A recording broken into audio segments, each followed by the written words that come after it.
सहना भवतु सहनौ भुनक्तु सह वीर्यं करवावहै तेजस्विनावधीतमस्तु मा विद्विषावहै।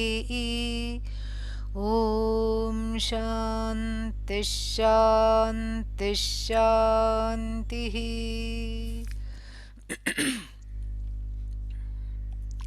Śataślokī. Now let us see. We are on verse number, we have to study verse number 38. Okay, yeah, at least that is what I have. And some interesting verses are coming up, and starting with up till now, just to give a little context, since we had a little bit of a gap since the last class, to give a little bit of a context, we have been looking deeply at what is called avastha traya prakriya, pedagogy, avastha, states, traya, three. So the pedagogical techniques of the three states. And what are those three states? Eating, drinking, going out? No. Okay. Three states: sleep, waking, and dream. Waking, dream, sleep. Dream, sleep, waking. Anyhow you say it, doesn't matter. So these are the three states, and this is something which is very dear to the Upanishads. This particular pedagogy called avastha traya prakriya, because it is experiential and it is universal. Not just human beings, but all jantus, all creatures sleep, all of them have this experience of waking, and we know from seeing the pets that they also have some dreams. And so like this, they may be having involuntary motions. The dog dreams of chasing a squirrel and then has some, and it is quite discernible when you watch the puppy, sleeping puppy. And so like this, there is there is documentation that dreaming, sleep, and what is that, waking are common to all. And even for the human beings, naturally this becomes a very important example and heavily used in the Upanishads and highlighted in the Mandukya Upanishad more so than other Upanishads, where these three states become a prime example to point out their variability.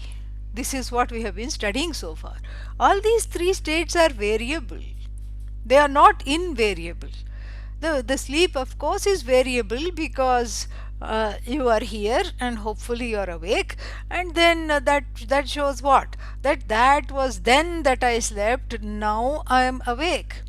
So sleep is variable. You can dismiss the sleep state, and you can easily dismiss the dream state as well, and then but one is stuck in the waking state, identifying as both karta and bhokta.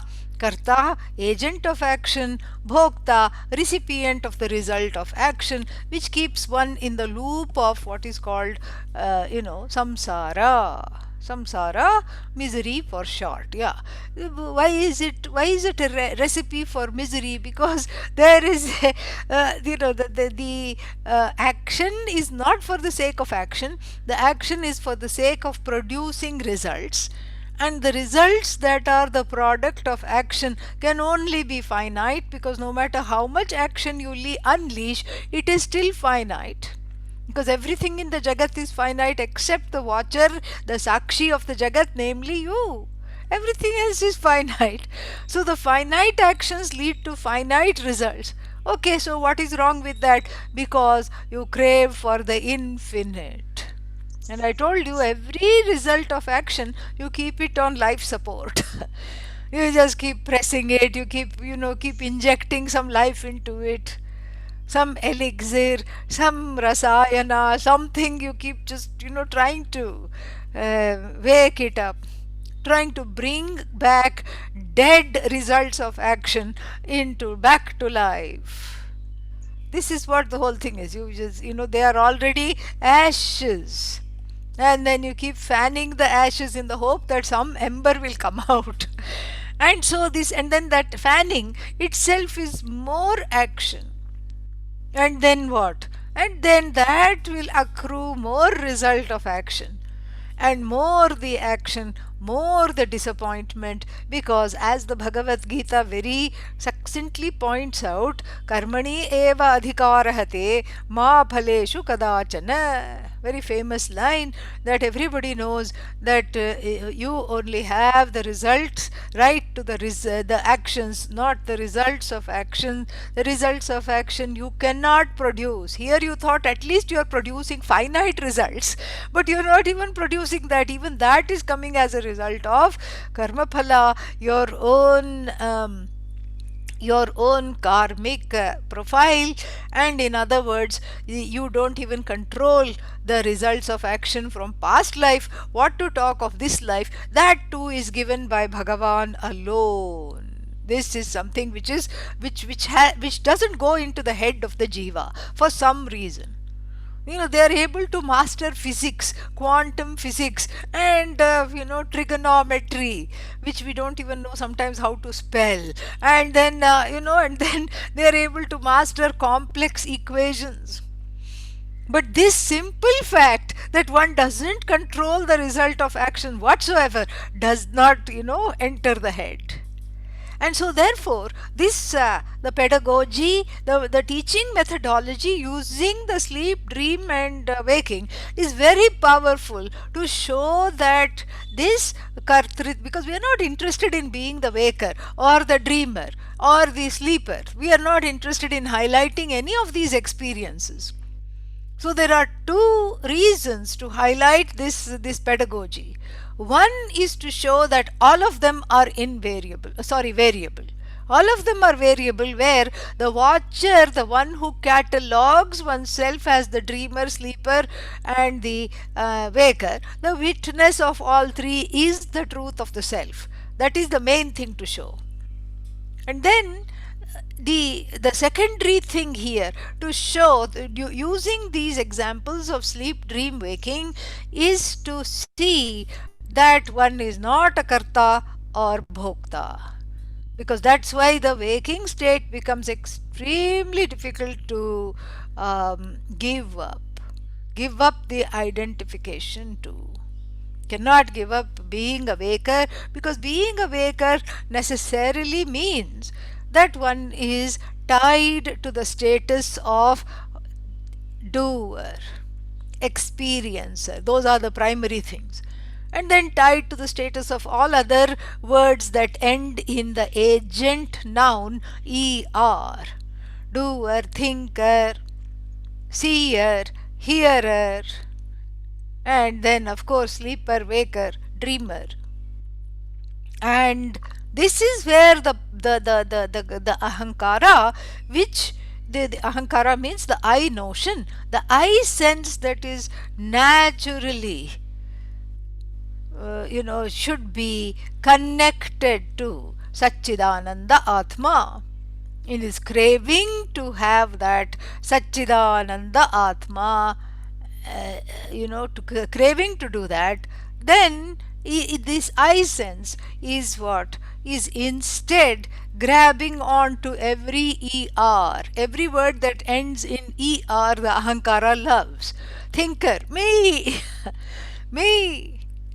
Eater, me. Drinker, me. Doer, me. Recipient of action, experiencer, me. I don't know why they translate bhokta as enjoyer, because enjoyer is not really appropriate in samsara, because all enjoyments, by the time you say the word enjoyment, it is gone. It's really gone. So the ahankara stands up and catches hold, holds on to all these little tiny, what is that called? Tiny connections, tiny identities. And then it weeps because A lot of tiny identities don't make it the invariable Satchidananda, all knowledge, limitlessly whole I that it craves to be, which it already is. And so therefore the sleep, dream and waking becomes a very nice, this discussion interrupts, has the power to interrupt that connection to the waking state which one mistakes for the reality. And therefore we have in the text a very long what is that called, a long charcha, discussion, where various verses have come and gone talking about the dismissing the sleep state, dismissing the dream state, and urging the waker to also likewise dismiss the waking state as an invariable reality of the self, that the waking state is not inherent to the I. Of course, the waker cannot take place without the I, and the status of the sleeper is not there without the presence of the I. The dreamer also is held up by the presence of the I, but the presence of the I is free of being waker, dreamer, sleeper. And since it is free of being waker, it is also free of being the agent or the recipient of action and its results. And so this is what has been demonstrated up till now. Verse number 37, I think, which we are, no, verse number 38, which we are going to study now, is, yeah, verse number 37 concludes on a very interesting note. The author says, when this has been, when it is so clear that there is something invisible that makes all these things happen, and because of this Ishvara Shakti, Maya, here, Maya is what makes the body run, makes the body sleep, makes the mind awaken, all these things. So Maya, this is Ishvara Shakti, prayunkte, what does it do? It impels various things to do their jobs. The eyes do their jobs, the ears do their jobs, the senses, the organs of action, and all do their jobs. There is not any contribution from you. And then, so this is Maya Shakti, and who are you? You are Maya Upahita Chaitanya. You are that consciousness. You are that consciousness which is as though conditioned by Maya, here Atma Ajnanam, Avidya, which makes you identify with the states of the body and the mind, including dream, sleep, etc. So the point is to see that everything is one way. Waker is me, I am not the waker. Dreamer is me, I am not the dreamer. Sleeper is I am not the, there can be no sleeper without the presence of the I, but the presence of the I is free of the state of being a sleeper. In all these words that end in trich, pratyaya, the trich means agent noun. Eater, drinker, sleeper. The ER is the Atma. Sleep comes and goes, ER is constant. That which is invariable is the Atma. ER is Atma, ER is here to stay. And then what? Sleep, ER. So ER remains, sleep goes. Wake, ER. ER remains, waking state comes and goes. Dream, ER. ER is I. Dream is just an identity that kinds of visits the ER and then goes away. And in fact, even in English and in Sanskrit, this trich pratyaya, the agent suffix ER or tru in Sanskrit. Netru, kartru, bhoktru. So the tru, er here in English, and tru in Sanskrit actually has to be, has to be the substantive, and the sleep, dream, etc. should be the suffix. But of course, unfortunately, the grammar follows avidya. The grammar manifests atma avidya. That's why the word atman declines into atma, atmanau, atmanah. One atma, two atmas, many atmas. That's why, because the grammar is in keeping with the collective ajnanam of the self. And then whether it is that, or whether we need some kind of a transactional way to count the things which are not countable really. So that's why the poor er has been reduced to a little suffix. And what is the meaning of suffix? That it is just embellishing the substantive. It comes and goes. Actually, when you look at it closely, the er is constant, and the sleep comes and goes, the dream comes and goes, the eating comes and goes, the drinking comes and goes. Ye kya baat hai? What is happening here? Very entertaining. And so here, this is what is, this is what is not recognized. The author, some Shankaracharya here, says, no, na ujani te sushuptau paramasukhamayam kashchidascharya metat. So you don't understand that the ananda of sleep is your own nature. He says this is just a wonder, like everything else is a wonder. How can you miss this? How can the grammar miss this? How can the people miss this? This itself is a big wonder. On that note, that's kind of somewhat concluded the discussion of the sleeper, waker, etc.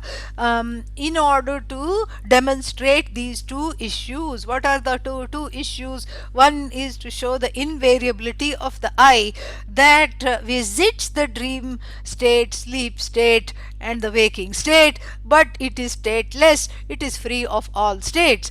To show that invariability of the I, and to divest the I from identifying itself with the waking state and all the doership and the receivership of the results of action in the waking state. So that having been done, there will still be one or two, I think the next one more sleep state and dream example, but that example is going to take a little bit of a turn to show something else. Here it is not really connected with doership, etc. It is going to show the microcosm of the dream state and compare that to Ishvara's Srishti. So the Jagat Srishti, the Srishti of the Jagat, the manifestation of the Jagat is as real as your dream. This is what is going to be talking about, and is as real as your dream, and then it has that same kind of an effortless projection. And and then what is the raw material for the dream? You can say the raw material is just memory, your own memory, because you cannot dream what you don't know. Your own memory based on your knowledge and desires. So memory and desire make up the primary ingredients. They are the rice and the dal of the dream state, called the khichdi of the dream state. So the two ingredients, what are they? Memory / knowledge, one and the same thing, recalled knowledge, and then desire. The desire to experience something is often manifest in the dream. So let us read this. So here this is a very nice dream, not a nightmare. Svapne mantropadeśaḥ śravaṇaparicitaḥ satya esha prabodhe svapnādeva prasādādabhilaṣitaphalaṃ satyatāṃ prātareti satyaprāptistvasatyādapi bhavati tathā kinca tatsvaprakāśaṃ yenedaṃ bhāti sarvaṃ caramacaramathoccāvacaṃ dṛśyajātam. Again, like all verses, this too is a mouthful, and it's like having marbles in the mouth. But especially the second last word, caramacaramathoccāvacaṃ. We'll see what that means when we come to that. But let us just see the translation. Svapne mantropadeśaḥ. So you're having a mantropadesha dream. You're sitting in front of the Sadguru. OMG, how special. Where in the dream you're sitting at Pujya Swamiji's feet. Where in the dream, not in the waking. And then what happens? Puja Swamiji is giving you mantra. OMG, what a wonderful dream. And śravaṇaparicitaḥ, and it is falling in your ears. Maybe he's initiating you, giving you mantra diksha with the mantra Om Namah Shivaya. Om Namah Shivaya. He's explaining everything. Namaha, salutations, surrender.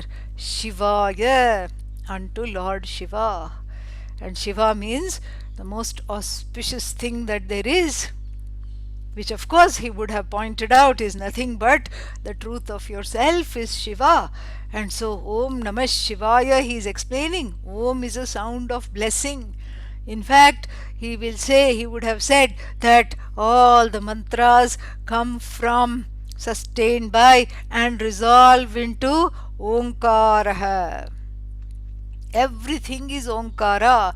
The Jagat is Omkara. Ishvara is Omkara.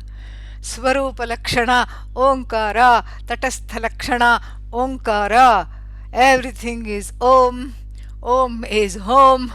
And if you are at home with Om, you are at home with yourself.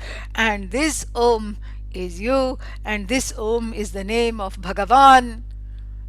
Has not anything in particular, not any Ishta Devata. And to this general Satchidananda Om, which is also Ishvara Om, Ishvara generally invoked as Jagat Karta, Jagat Dharta, Jagat Samharta, the one who projects the Jagat, by whom the Jagat is sustained, and unto whom the Jagat is resolved, this Om. And Puja Swamiji, as his habit was, would write the mantra in front of you, and then he would just explain each and everything. He would write it. He would write it out, usually in an orange pen. He would write it out, and then you had a little takeaway so that you could refer to it. And of course, this was all in the days before everybody just whipped out their phone and recorded things. So he would write everything out, explain it, and make you repeat after him. And where is this happening? In the dream, okay? Let us not forget. You're having a mantropadeśaḥ, a most exalted dream, sitting with the most exalted Guru in the universe and receiving mantra diksha. What a lovely dream. śravaṇaparicitaḥ, it is very familiar to you, the dream. It's like you're hearing the mantra, not even hearing the mantra, hearing him articulate the mantra. Satya eshaḥ prabodhe. And you wake up with the conviction that you have indeed been initiated, that this may have been in the dream, but the effects of it are there in the waking. You wake up, in a surprise, of course, in a wonder. Ashcharya is there upon waking, and along with the Ashcharya, a deep sense of all is right with me. I am okay. Why? Because I have been initiated. I have mantra kavacha. I have an armor of mantra given by a very sakshama, a very capable guru. And then you wake up, all is right with me. And what does Vedanta say? If all is right with you, all is right with the world. All is right with other jivas. All is right with the Jagat. All is right with Ishvara. And because it all starts with you, so you wake up with an unprecedented level of calm, unsurpassed confidence. Nothing can touch you. When? Prabodhe. When did you have the dream? In the dream state you had the dream. It was not a daydream. It was definitely a night dream. But its effects have spilled over into the waking. And then continuing that, svapnādeva prasādādabhilaṣitaphalaṃ. Abhilaṣitaphalam means deeply desired result. Abhilaṣita, deeply desired phalam, result. Prasadat, because of that prasada of the mantra upadesha, the initiation into the mantra, svapnādeva, in the dream alone, satyatāṃ prātareti iti. You refuse to accept that this was not real. This has come. This month I have indeed been initiated. In fact, you may just wake up exuberant, completely ecstatic, and you cannot deny that ecstasy. And that ecstasy, whether the dream is quote unquote real or not, the aftermath of the dream in the form of the self-confidence, in the form of feeling protected and secure, in the form of the joy, the unbridled joy of having been initiated into a holy mantra, is undeniable. That is definitely there. And so it doesn't matter what happened in the dream. We are not here to contest the reality or the non-reality of the dream, but there is a certain transactional empirical reality when you wake up after having this kind of a dream. The holiest of dreams, that one has indeed been initiated by one's guru in the dream, and that dream initiation, whether that is, doesn't matter its reality status, what it is, whether it is paramarthika or vyavaharika or pratibhasika, whether it is the absolute reality or whether it is, it cannot be the absolute reality, but whether it is, what is that called, whether it is empirical or whether it is pratibhasika, projected by oneself, purely subjective, that may be a point of contestation. But what is not a point of contestation, the author says, is that upon waking, your emotions and your state of being, your mind, etc., are replete with prasada. Prasada means the gift of the mantropadesha is seen in the waking state, because you have got abhilaṣitaphalaṃ, and because of that there is some reality to you being extremely in a place of receptivity, in a place of compassion and calmness. Then third line, we are just seeing the example, we are seeing the, what's its name, the translation. Satyaprāptih tu asatyādapi bhavati tathā kim ca tatsvaprakāśaṃ.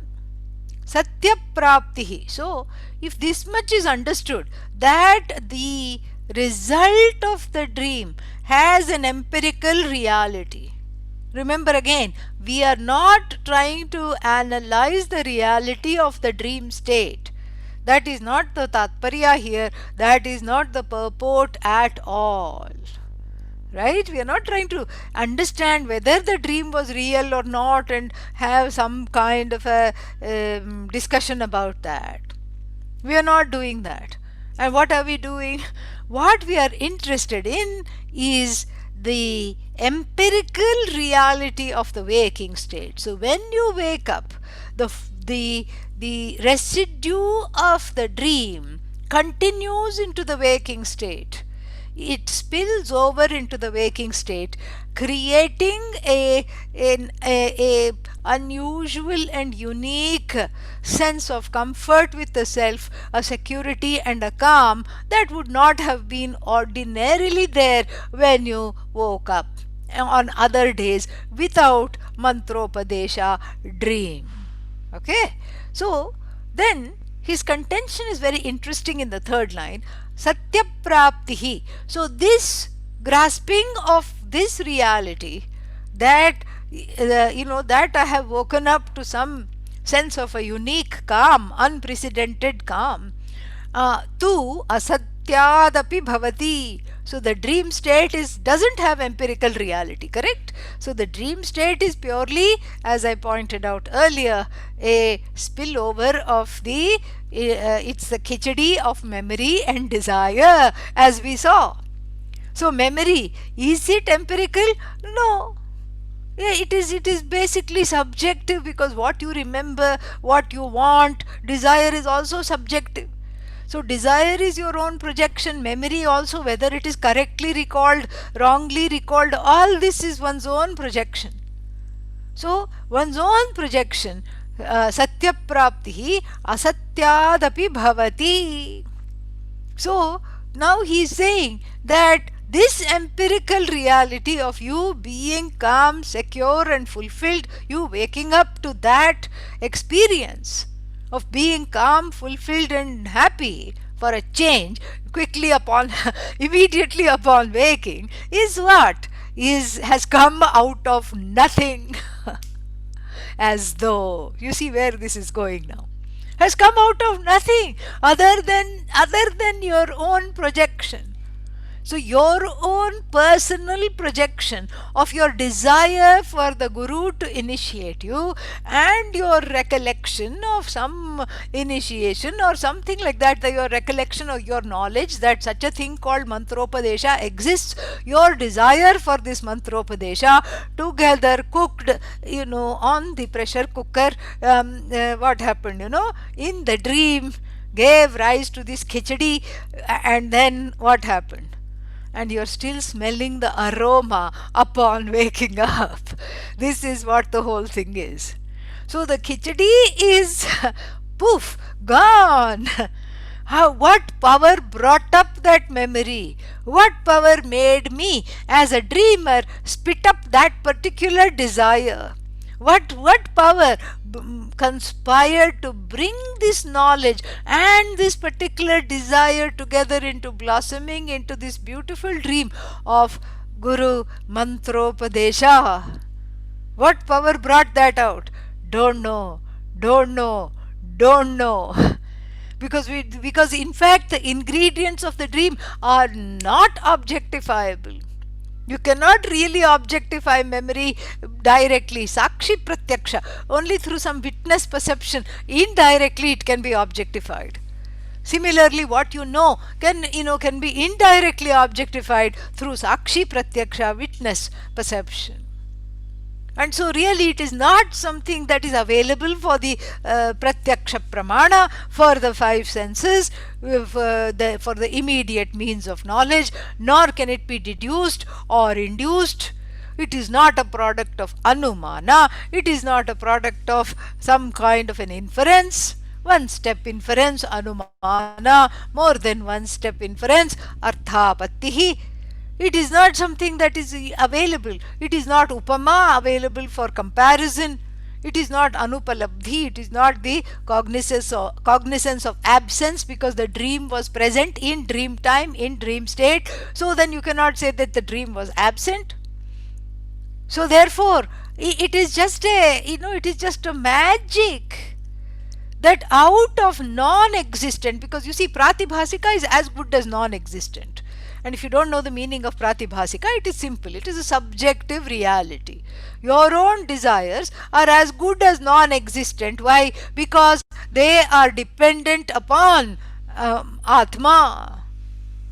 Number one, they don't have a leg to stand on without you. Your desires cannot exist outside of you. That's why in the office, people don't have a box. Whose desire is it? Somebody left their desire behind. No, because without you the desires cannot thrive. The desires are connected to the I, as it were. The desires are like parasites. They have to stick on, glom on to the I for them to have some existence. So the desires cannot exist independently of you. And the desires are what? Therefore, a personal projection, as opposed to the Ishvara's projection, which is this whole Jagat. Ishvara's projection and the Jiva's projection are proceeding side by side. In fact, it is within Ishvara's projection that this mantropadeśaḥ dream took place to begin with, correct? So there is the there is Ishvara's projection, an infallible Jagat that has been projected, and then within Ishvara's projection there is a baby Jiva's projection, made possible because of Ishvara's projection. And how do you say it is made possible because of Ishvara's projection? Because your own prarabdha is Ishvara's projection, and your own prarabdha allows for this wonderful dream. In fact, this wonderful dream is your good fortune, and that good fortune, some punya has fructified in the dream. That is what the whole thing is. The punya has fructified in the dream. But why didn't it fructify in the waking state? Because it was not that much punya. Okay, it's a tiny bit of punya, and when there is a tiny bit of punya, you get a dream like, you are receiving a big lottery ticket check. You are exchanging the lottery ticket for all the numbers. You have hit the jackpot. Where? In the dream. And you are receiving the check, and then before it comes into your hand, you wake up. So it's a tiny bit of punya, because that's why nobody, that we know of, wins the lottery in the waking state, because that requires punya vishesha. A lot of punya is needed to win the lottery in the waking state. A little bit of inhibited punya. Okay, chalo, maza karo. Bhagavan says, okay, have fun. Where? In the dream.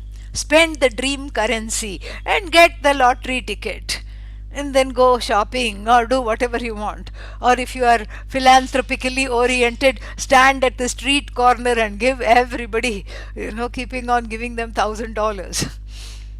So you can do that, because some people get a lot of happiness because of that. So you can do that when? In the dream. You can afford to be just magnanimous in the dream. And so this is all what is called pratibhasika, and pratibhasika is dependent upon what? Paramarthika, the absolute reality, which is what? Satchidananda. And that Satchidananda Atma, as Ishvara, equipped with Maya Shakti, is projecting this Jagat. And within that projection is your own tiny projection of receiving mala and mantra diksha from the Guru. Dhanyoham. You are having this tiny dream within this large Jagat, within billions of people, only in this particular loka. Think about all the other lokas. Now they are sending us all these radio waves. We are too stupid to understand what they mean, but they are getting, some radio waves are coming from outer space. Maybe they are telling us, watch out. You are just dismissing this as climate change, but this is really terrible. Watch out. We have been there, but we have come out of this.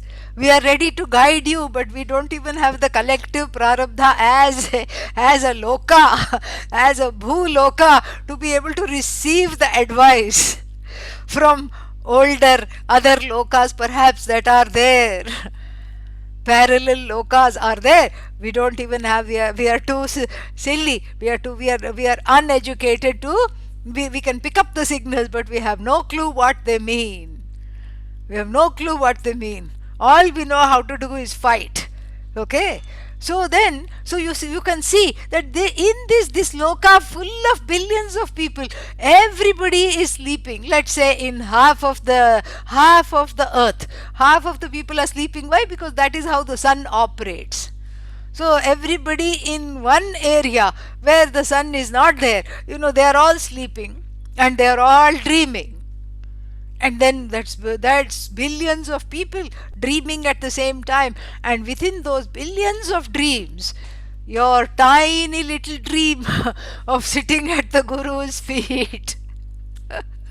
I mean, the proportion is just mind-boggling. And so your dream is a projection within the projection. So then this Jagat is Ishvara's dream. No. Ishvara doesn't dream. Why? Because Ishvara is free of desires. That's why. Simple. Ishvara is free of desires. Ishvara need not dream in order to have ice cream. Ishvara doesn't have to dream of ice cream. Ishvara thinks of ice cream. Ice cream is already one with Ishvara. Swaha. It's all instantaneous. Because that is Maya Shakti. Equipped with that goddess power to create, to sustain, to take back all knowledge, she is. And she is the one that as though projects this universe based on the desires and the desires of the jiva, not of Ishvara.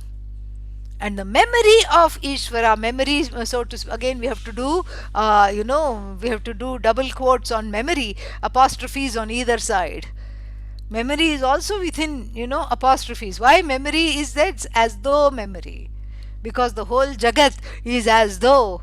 And so the memory is of the previous cycle of the creation. And based on how wonderfully the previous cycle of the creation, there was nothing wrong, it was an infallible projection. And so too, another infallible projection comes. So we cannot say Ishvara's projection is totally pratibhasika. In fact, it is not a subjective projection. This we have to be very clear about. This is the difference between the macro projection of Ishvara and the micro projection of the jiva. Whether in the dream or in the waking. Your own perception in the waking state, again, personal projection. And then based on, of course, the vyavaharika satta, based on the empirical projection, a distortion of the empirical reality is your own projection. Pratibhasika means a personal projection. So very interesting. Look at this now. Listen here now. So Ishvara's Jagat is free of partiality, free of raga, free of dvesha, free of papa, punya, nothing. It just is there. Therefore, it is called vyavaharika satta. It is called an empirical projection because it is free of anything having to do with the ingredients of your own khichdi, which is cooking in the dream. There is no desire, there is no want, there is no longing, no craving, nothing. It is an objective projection based on laws, universal, infallible laws, physiological laws, anatomical laws, psychological laws, everything. It operates on the basis of laws. That's why you can study the Jagat. That's why you can get a PhD thesis studying various aspects of the Jagat. In fact, you can even study the minds of the people. That's what is called the psychological order, which is fascinating in itself. And you can study how the trees grow. You can study the various, the botanical laws, the biological laws, how the animals are. And you can study, this coronavirus is an endless topic of study for many, many years now it will become. And its various mutations, you can study the mutation because even the mutation is following a law. It's following a law, and that law is under discovery right now.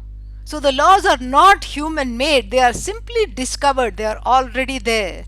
Laws are Ishvara, and so that is what makes the whole Jagat an objective Jagat with a certain kind of a reality, a tangible reality. You can touch bodies, you can touch things in the Jagat, you can touch everything that moves, that doesn't move, giving it some kind of a tangible reality, means available to the sense organs, available for the mind to grasp, available for speech to articulate. So all the nama rupas in the Jagat have a certain empirical reality which is called mithya. Mithya means empirical reality, which is again dependent upon the paramarthika satta, the absolute reality. So this empirical reality, the empirical reality is something which is very, which is very holy, because it is a manifestation of Ishvara as the Jagat. And then at the same time, we have to see that the empirical reality is defined as that which cannot be categorically said to be this or that. Because the cause becomes effect, effect becomes cause, everything is upside down. And what is the cause of tree? Seed. Oh, and what is the cause of seed? Another tree. And what is the cause of that another tree? Another seed, of course. How long are we going to do this? Till infinity? And that infinite is Brahman, is Bhagavan, Ishvara. This is what it is. Anything you go, it just ends up back to you. Fabric, cause of fabric, then you can say yarn, cause of yarn, the threads, whether they are cotton threads, polyester threads, and the cause of thread, that particular substantive from which the threads have come, cotton, silk, etc. Cause of cotton, cotton bush, then again we are bush seed, we go. Cause of silk, silkworm, and then which has unfortunately sacrificed itself. And then the cause of silkworm, what is that? Caterpillar, larva, and then caterpillar, cause of caterpillar, Ishvara. You have to, because you can't make a caterpillar. So everything is like that here, because until you take the objects in the mithya world back to the source, back to Ishvara, they don't have a leg to stand on. Yet you cannot deny them. You cannot deny that the caterpillar exists. You cannot deny that climate change exists. You cannot deny that there are potholes on the road. You cannot deny so many things. But you cannot affirm them either. So what is mithya? Sad asadbhyam anirvachya. Anirvachaniya, that which cannot be categorically said to be existent, that which cannot be categorically said to be non-existent either. This is the Jagat we live in. Touch and go, touch and go. Meaning as soon as you touch, it goes. That's the meaning of touch and go. Whatever you touch, goes. You want to grab it, it goes. That's how the expression touch and go has come. You touch it, it goes. In fact, that's the definition of Jagat. Jayate gacchati iti Jagat. So in Jagat, the Ja stands for Jayate, is born. And the Ga stands for gacchati, is gone. Born, gone. Born is, and then it is gone. Born is gone. And then that means what? It is jayate, asti, liyate, gone. And then you can put it, since it's a loop, you can put it in any way possible. Born, gone, is born, gone. Gone is born. Born is gone. You can have fun with that. It's all just fun. And so therefore, this is touch and go. The whole Jagat is touch and go, and don't think the Jagat is somewhere what you look at. It starts with your own body, your own mind. Everybody knows the mind is touch and go. Nothing you want you remember. That is what it is. Only unwanted things are there in the head. So the body, mind is touch and go. Senses, with which you touch everything else, itself touch and go. Themselves touch and go.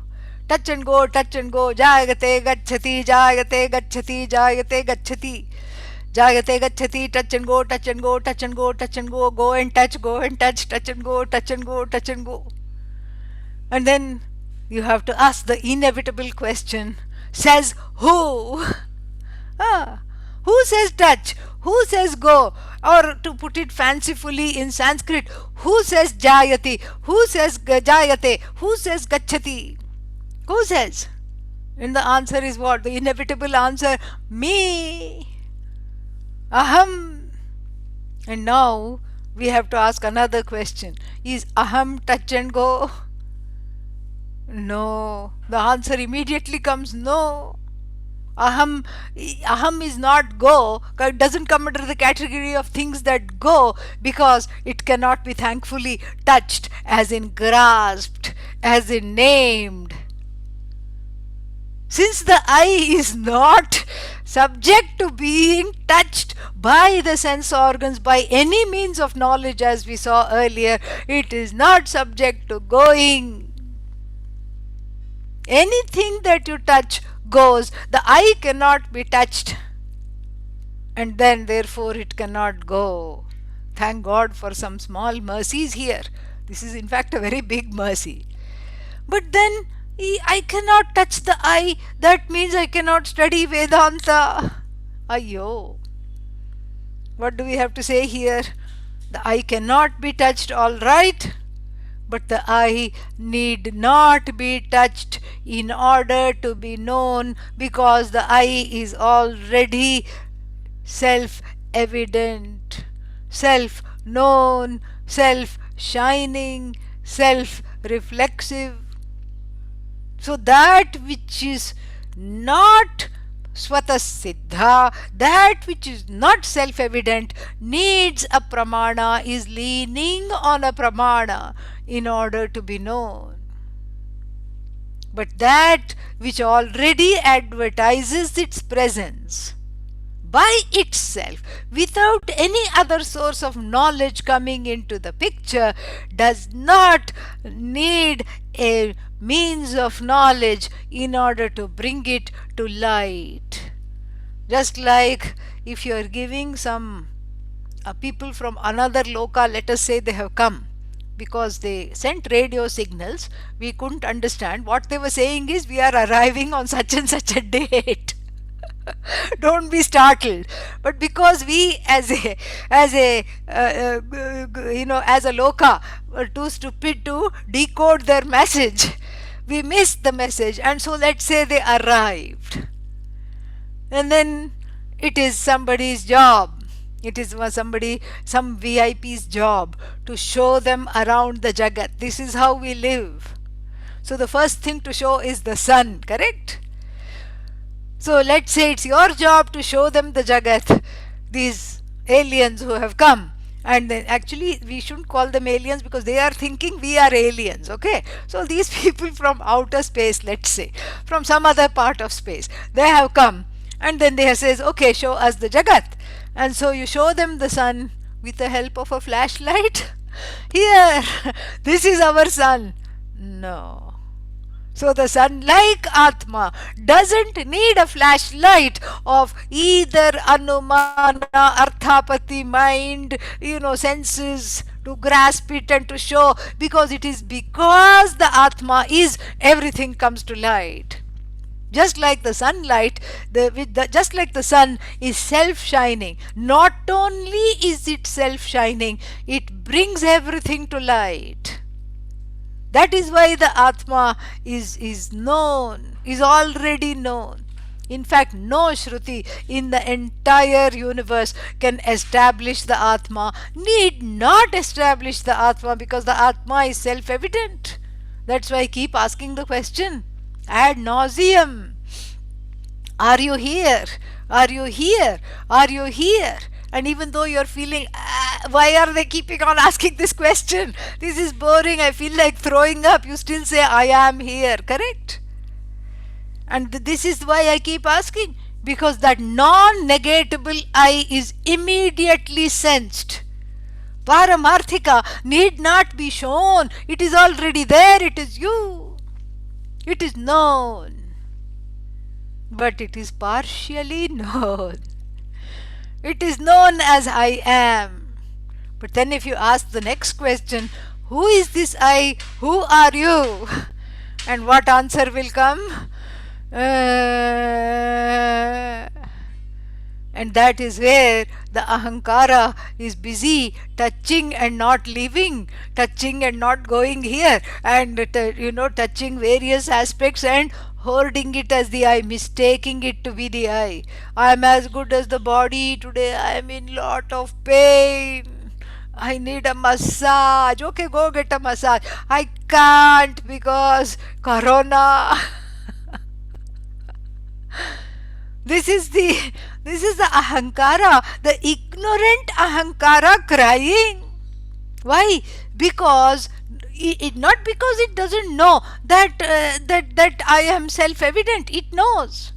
It just doesn't know the next thing, that this self-evident I is free of identifying with the body, mind, sense complex. It does not know, and therefore it suffers. Shochati. Shochati means grieves. Grivati. you know. So, shochati, cries. Bibheti is afraid, has anxiety. And then the whole host of human emotions, insecurity, anxiety, etc. is there. All kinds of T's come into place: anxiety, insecurity. And so the teaching, what does it do? The teaching rescues the ahankara from falling into the trap of identifying with everything that is touch and go. And the ahankara, just like a child from the toy store, to rescue the child, a toddler from the toy store, very difficult. So one parent is in the checkout stand paying for all unnecessary things the child has purchased, and then the other parent is looking in the aisles where it was, he or she was right here just now, where did it go? And then the child is already hugging a teddy bear in aisle 3, and then the other parent goes and then unclutches the child from the hands. The grubby paws of the child are unclutched from the teddy bear. The teddy bear is put on the shelf and the child is taken. Yeah, I can walk. I want to walk by myself. Okay. Because at this age they want to do everything on their own. So the mother or the father, one parent, leaves it to walk, and then suddenly the child is missing, has gone into aisle 7, from aisle 3 to aisle 7. Yes, that's the blessing of being two. In 1 minute, like lightning, has gone to aisle 7, where it has gone and collected a few more items, and then it is now, much more stubborn. And the children's hands are very clingy and strong. A 2-year-old is quite strong. Don't underestimate the strength. So then, cajoling, coaxing, scolding, here the mother is the Upanishad, okay? Yeah. So the Shruti similarly pries the jiva and this ahankara from catching hold of the body. And then the ahankara runs to aisle 14 and then catches real estate, house, and broker deeds, and this and that, all these things. And then and then there is a cleanup needed on aisle 3 again. Why? Because the ahankara is crying. First it tries to catch hold of, and it identifies itself with the touch part, and then what? In aisle 3, something it wanted, it tried to reach and it broke. So now it is weeping because it is in the go mode. So that which it touched has already gone. So now it is crying buckets. Clean up on aisle 3. Oh, the broken glass? No, the tears. Yeah. So the clean up on aisle 3, it has to be advertised in this Jagat supermarket, and where the mother Upanishad is busy hunting after the child, and this ahankara, this childish ahankara, that is clinging on to the finite. and makes it get out of this samsara, which is the supermarket. That's why both start with S. So samsara, S for samsara, S for supermarket. And so this ahankara is enlightened that all this is touch and go except you. You are Jagat Karanam Brahma.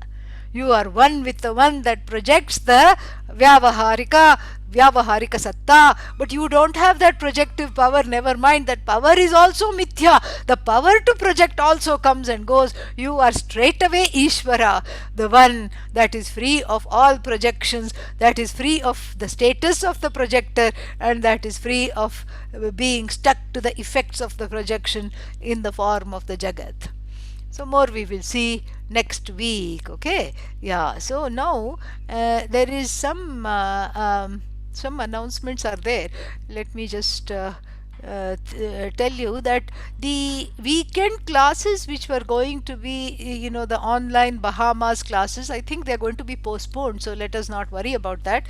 So the next retreat that we will have is from the Mandukya Upanishad, a mantra from the Mandukya Upanishad, and that's going to start on Friday and end on Monday. Friday the 15th of January and end on 18th of January. You can mark your calendars. I will send some flyer or of some kind will be sent later on. Okay, and the weekly classes and the bi-monthly classes will continue. So this class that you attended today, if you like, you can attend next week and the week after and the week after. So this is a Tuesday evening class, and then we have a bi-monthly class which met this Sunday on the 3rd, and that will again meet on the 24th. That is Bodhasara. That is also a lot of fun, so you can plug into that. ॐ पूर्णमदः पूर्णमिदं पूर्णात् पूर्णमुदच्यते पूर्णस्य पूर्णमादाय पूर्णमेवावशिष्यते ॐ शान्तिः शान्तिः शान्तिः हरिः ॐ श्रीगुरुभ्यो नमः हरिः ॐ. Yeah, ignorance doesn't have birth, but it has death. Thank God. Yeah, we cannot say ignorance doesn't have birth and or death. Ignorance doesn't have birth, but it definitely has a death day, and it's coming soon. Okay, yeah. And the body has birth and death. The body is a product of ignorance, yes, but then just because it's a product of ignorance doesn't mean it will not have, the body is finite, ignorance is also finite. All right, yeah. So ignorance as though, and it, yeah, so that is what we have to keep that in mind. Good question. Okay, all the best. And if people are comfortable meeting here itself, we can meet here itself. If people want, you can let me know. Okay, yeah. Om, all the best.